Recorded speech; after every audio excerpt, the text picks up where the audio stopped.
తనకేం కావాలి అన్నది క్లారిటీగా చెప్తున్నప్పుడు మీరు అర్థం చేసుకోవాలి కదా.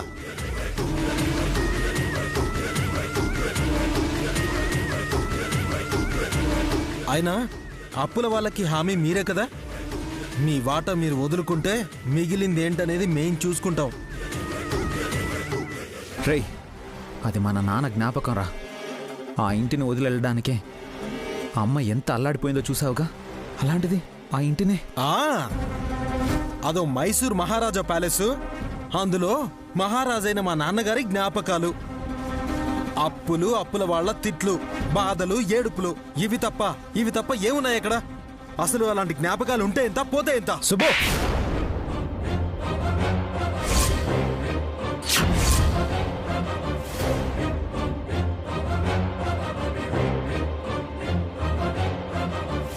నన్నే కొడతావా? ఇంకా మాట్లాడితే చంపేస్తాను.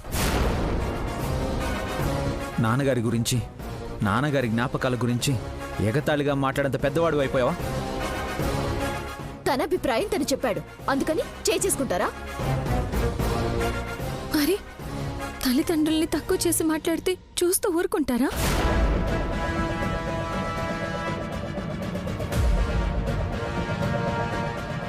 ఆ ఇంటిలో వాటాని వదులుకుంటేనే నువ్వు నాన్నని చూడగలిగేది. బెదిరిస్తున్నావా? నీకాయన మీద అంత ప్రేముంటే ఇల్లు వదులుకోండి మరి. రేయ్, ఇంటి గురించి మాట్లాడావంటే కాళ్ళు చేతులు విరగొడతాను. కొడతాను, చంపుతాను అంటూ మీరు బెదిరిస్తూ మమ్మల్ని అంటారే? నిధి, ఆ ఇంటి గురించి మళ్ళీ మాట్లాడుకుందాం. ముందు నన్ను నాన్నని చూడనివ్వు. చూడాలి అంటే బావని ఆ ఇంట్లో వాటా వదులుకోమని చెప్పు. నాన్నని అడ్డం పెట్టుకుని ఆయనకి మావయ్య గారి జ్ఞాపకాన్ని దూరం చేయాలని చూస్తున్నారా? నీకు నాన్నెక్కువ, వాళ్ళ నాన్నెక్కువ? నాకిద్దరు సమానమే. ఒకరి కోసం మరొకరిని తక్కువ చేయలేను.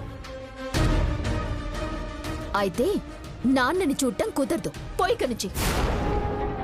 నిధి, ప్లీజ్.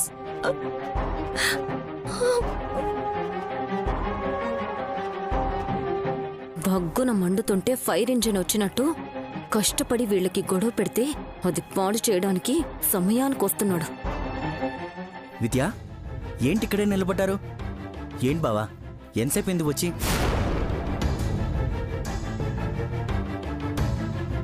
చూడండి, తన వల్లే మావయ్య గారికి ఇలా అయిందని తెలిసి కూడా ఆయన ఇలా కూడా ప్రశాంతంగా ఉండనివ్వకుండా చేయాలనే వచ్చినట్టుంది.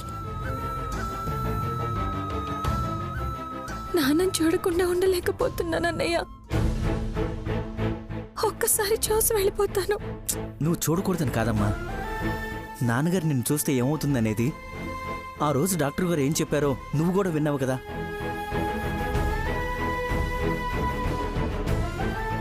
అదే అన్నయ్య నేను చెప్తున్నాను. అర్థం చేసుకోకుండా నా మీద ఎగురుతోంది.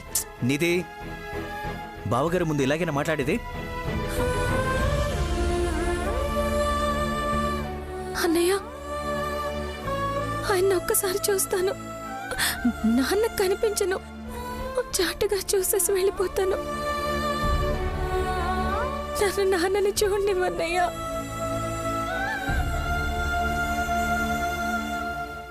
అరే, డాక్టర్ వద్దన్నారని చెప్తుంటే మేవేదో వద్దన్నట్టు మాట్లాడతావేంటి విద్య? పద్మా, కనిపించకుండా చూస్తానంటుంది కదా. నాన్నని చూడకుండా తను మాత్రం ఎన్ని రోజులు ఉంటుంది? నువ్వు వెళ్ళమ్మా.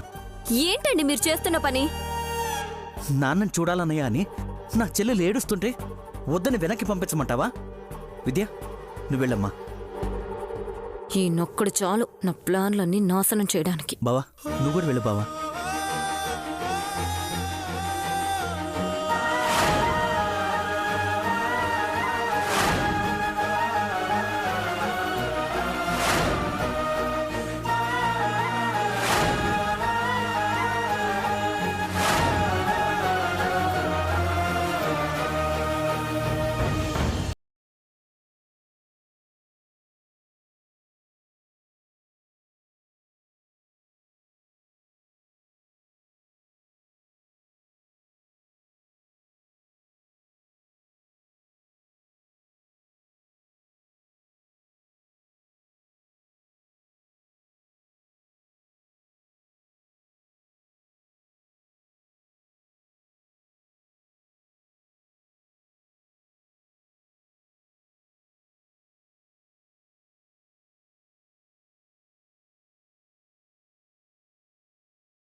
ఆయన ప్రాణాలతో మిగలరు.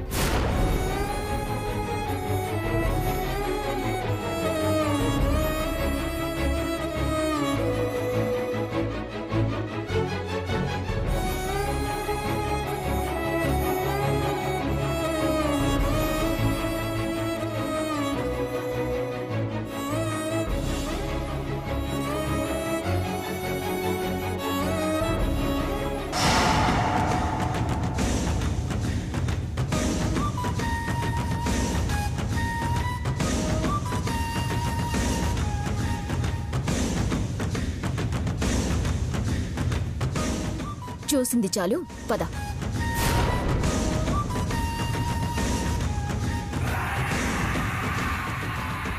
నిధి, ఏం చేస్తున్నావు? పొరపాటున నాన్న దీన్ని చూస్తే నాన్న మనకిక దక్కరు. ఆయన పర్వాలేదన్నయ్య.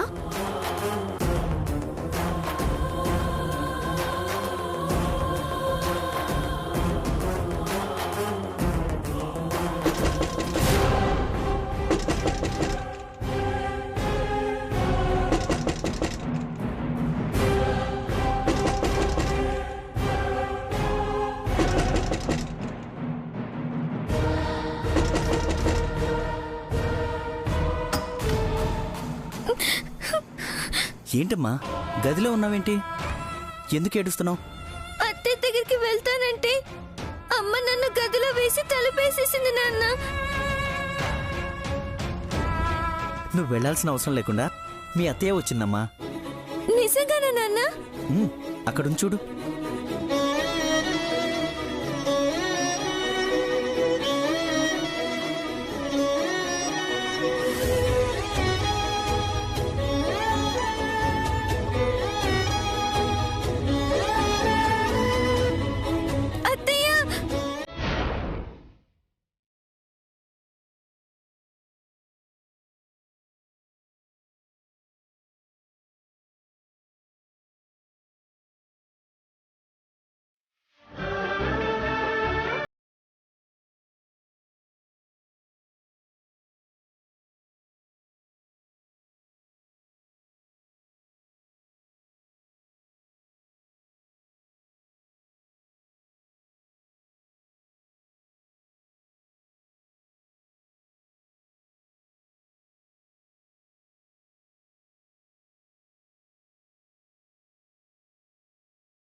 చెప్పత్తా, అది అబద్ధం కాదు.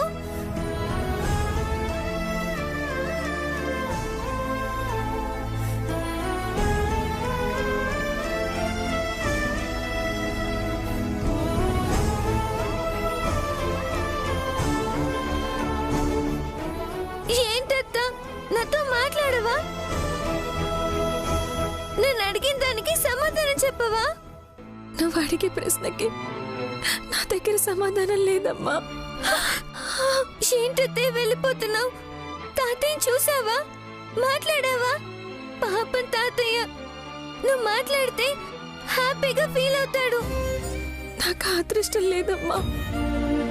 ఎదురుగా నిలబడి నాన్నతో మాట్లాడే అదృష్టాన్ని నేనే దూరం చేసుకున్నాను.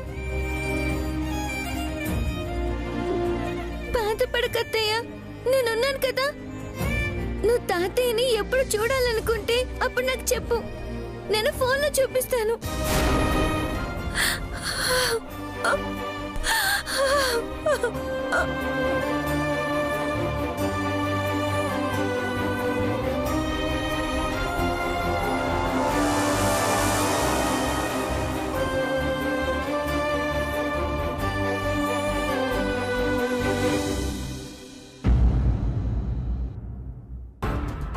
రారు, ఇక ఆ ఇద్దరూ రారు.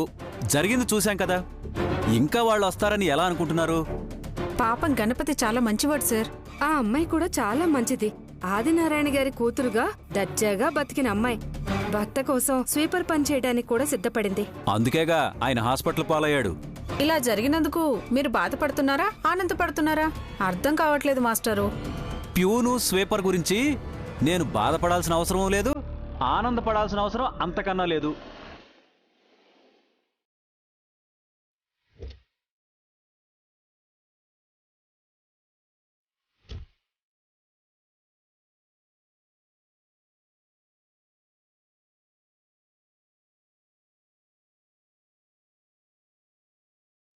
క్లాస్కి వెళ్ళకుండా ఇక్కడేం చేస్తున్నారు? పాపం వీళ్ళు బాధపడుతుంటే నేను ఓదారుస్తున్నాను సార్. సార్, స్కూల్లో ప్యూను స్వీపర్ పోస్టులు ఖాళీ అయిపోయినట్టే కదా సార్? బాగా పనిచేసే వాళ్ళని ఎవరినైనా చూడమంటారా? ఆ పోస్టులు ఖాళీ అవుతాయో లేదో తెలియదు కానీ టీచర్ పోస్టు మాత్రం ఒకటి ఖాళీ అవుతుంది. పనికి మాలిన పనులు చేయకుండా పిల్లలకి చక్కగా పాఠాలు చెప్పే మంచి టీచర్ ఎవరన్నా ఉంటే చూడు. ఎదుటి వాళ్ళు బాధపడుతుంటే మానవత్వం లేకుండా ఆనందపడే నువ్వు పిల్లలకు పాఠాలేం చెబుతావు? నీ దగ్గర చదువుకునే పిల్లలేం బాగుపడతారు? సార్, మాట్లాడకో. టీచర్ పోస్ట్కి అనర్హుడు నువ్వు.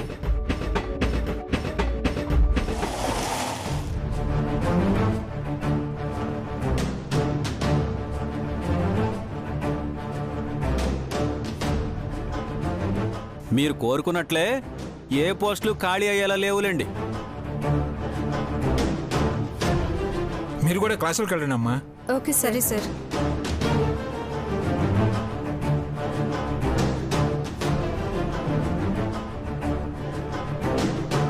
ఏమ్మా, మీ నాన్నగారికి ఇప్పుడు ఎలా ఉంది? పర్లేదండి సార్. అదేంటి, మీరు వెళ్ళలేదా? వెళ్ళొచ్చాను సార్. ఇలాంటప్పుడే కదా అల్లుడు కూతురు దగ్గర ఉండాల్సింది. ఏమ్మా, ఈ పరిస్థితుల్లో నాన్నగారిని అలా ఎలా వదిలేసి వచ్చారమ్మా? ఏది జరగకూడదని ఎన్ని రోజులు కష్టపడ్డామో ఈరోజు అదే జరిగింది.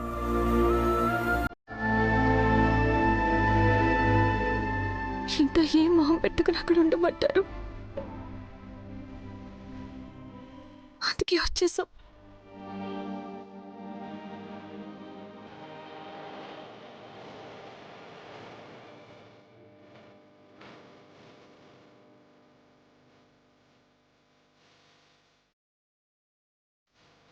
పదండి సార్, మీ ప్రశ్నలకి ఈరోజు సమాధానం చెప్తాను.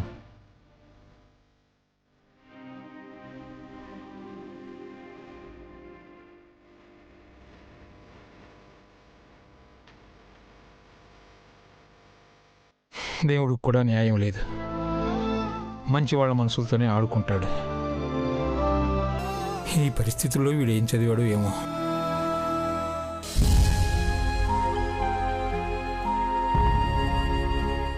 అక్క, కుండలో నీళ్ళైపోయాయి అక్క. నేను తీసుకొస్తానులే అమ్మా. సరే అక్క.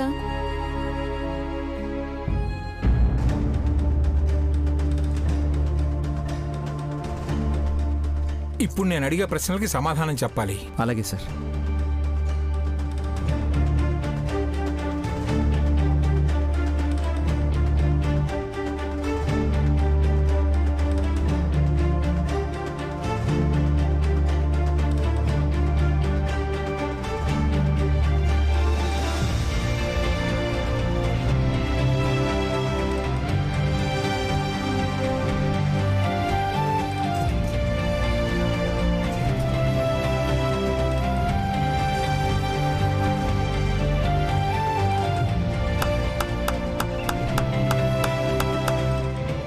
గణపతి, నిన్న ఇవే ప్రశ్నలు అడిగితే ఒక్కదానికి కూడా సమాధానం చెప్పలేకపోయావు. అలాంటిది ఈరోజు తడుముకోకుండా సమాధానాలు చెబుతున్నావు. ఎలా రా ఇది? ఇన్ని రోజులు అక్షరాల్ని ఇక్కడ పెట్టుకోవాలి అనుకునేవాడిని. ఇక్కడ కాదు, ఇక్కడ పెట్టుకోవాలని నా భార్య నాకు అర్థమయ్యేలా చెప్పింది సార్. ఆ అమ్మాయి నీ భార్య అయిందన్నప్పుడు మహాలక్ష్మి మీ ఇంటికి వచ్చిందనుకున్నాను. కాదు, నిన్ను చదివించడానికి ఆ సరస్వతీదేవే మీ ఇంటికి వచ్చిందని ఇప్పుడు అర్థమైందిరా. ఆ తల్లి తలుచుకుంటే బోయవాడు వాల్మీకి అయ్యాడు. నువ్వు మాచార్యు కాలేవా? ఖచ్చితంగా అవుతావు గణపతి. అమ్మా, ఆ తల్లి వాణ్ణి కరుణించినా నేను కరుణించాలి కదా. చెప్తా.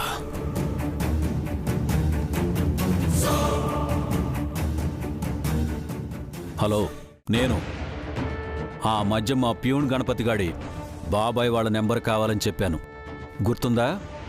అది ఇప్పుడు నాకు కావాలి. అది కూడా వెంటనే. త్వరగా తెలుసుకుని నెంబర్ పంపించు. వాడు టీచర్ అయితే వాడికి నాకు తేడా ఉంటుంది. వాడు ఎప్పటికీ ప్యూన్గానే ఉండాలి. వేడివేడిగా ఉన్నాయి, తినండి.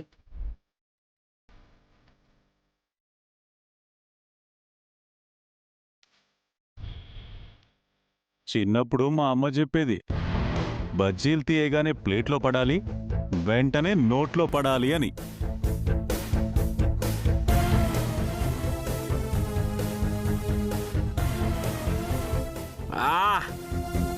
మిరపకాయలు విత్తనాలు తీయకుండా అలాగే వేసేసావా? నోరు కాలిపోతుందమ్మా. పంటి కింద మిరప విత్తనం పడితేనే అంత బాధపడుతున్నారు. పగోడికి ఎకరం 25 కోట్ల ఖరీదు చేసే 25 ఎకరాల భూమి వస్తుంటే అది వదిలేసి బజ్జీలు తింటూ కూర్చున్నారా?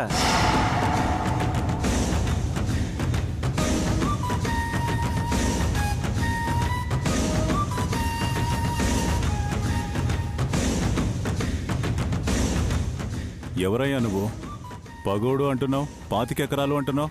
అది కూడా ఎకరం 25 కోట్లు అంటున్నావు. అంత ఖరీదైన పొలం ఉన్న పగోడు మాకెవరున్నారు? ఒకడంటే మనకు పడదు అంటే వాడు పడుకున్నా మనం పడుకోకుండా వాడిని దెబ్బతీయాలి. అంతేగాని తీయని వేడుక చేసుకుందాం అన్నట్టు మీరు కారం వేడుక చేసుకుంటున్నారు. అసలు నువ్వెవరు అని? నా పేరు గణపతి, గణపతి మాస్టర్. గణపతి మాస్టర్ అంటే నువ్వా? అవును, మా స్కూల్లో ఒక్కడే గణపతి మాస్టర్ ఉండాలి, అది చెప్పాలని వచ్చాను. అదేంటి, ఈయన అన్నయ్య గారి పుత్రరత్నం గణపతి మాస్టారు అని బ్యాడ్జి పెట్టుకుని మరీ తిరుగుతున్నాడు కదా? ఏ, వాణ్ణి గాని ట్రాన్స్ఫర్ చేయించారా? ట్రాన్స్ఫర్ చేయించడం కాదు, అసలు వాడు మాస్టారే అవ్వకుండా ఆపమని అంటున్నాను. ఏంటయ్యా నువ్వు చెప్పేది? ఏం అర్థం కావట్లేదు. పైగా మాస్టర్ని అంటున్నావు. స్కూల్లో పిల్లలకి నువ్వు ఇలాగైనా పాఠాలు చెప్పేది? స్కూల్లో పిల్లలకి బాగానే అర్థం అవుతాయి. నేను చెప్పే పాఠం మీకే అర్థం కావట్లేదు. పాఠమా? నీ పాఠాలు మాకెందుకు? వెళ్ళి స్కూల్లో చెప్పుకో. 25 కోట్ల రూపాయల ఖరీదు చేసే 25 ఎకరాల పాఠం వద్దా?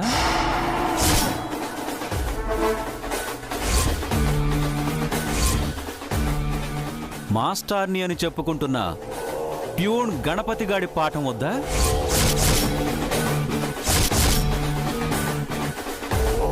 ప్యూన్ గణపతి? అవును, మీరందరూ అనుకుంటున్నట్లు ఆ గణపతి గాడు స్కూల్లో మాస్టర్ కాదు, ప్యూన్.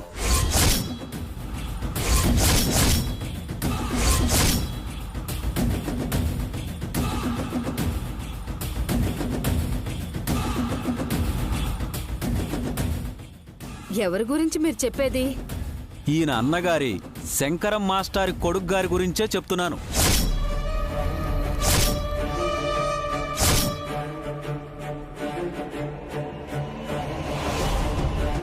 ఏంటి, వాడు ప్యూనా?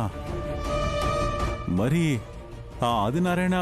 అందరిలా ఆయన అదే అనుకుంటున్నాడు. చూసావా నాన్న, నన్ను కాదని ఆ ఆదినారాయణ గాడు ఆ ప్యూను గాడికే తన కూతురునిచ్చాడు. అయిపోయిన దాని గురించి ఎందుకులే గాని, ఇంతకీ ఏమాత్రం చదువుకున్నావు నువ్వు? 10th fail. అసలు విషయం వదిలేసి కొసర విషయం మాట్లాడినప్పుడే అనుకున్నాను నువ్వు 10th కాదు అన్నిట్లోనూ ఫెయిలే అని. మాస్టారు మరేంటి సార్, 25 కోట్ల ఎకరం ఖరీదు చేసే 25 ఎకరాలు రాబోతున్నాయని నేను చెప్తుంటే అయిపోయిన పెళ్లి గురించి మాట్లాడతాడు. ఎకరా 25 కోట్లంటే 25 ఎకరాలా? లెక్క పెట్టడానికే మాకు పూట పట్టేలాగుంది.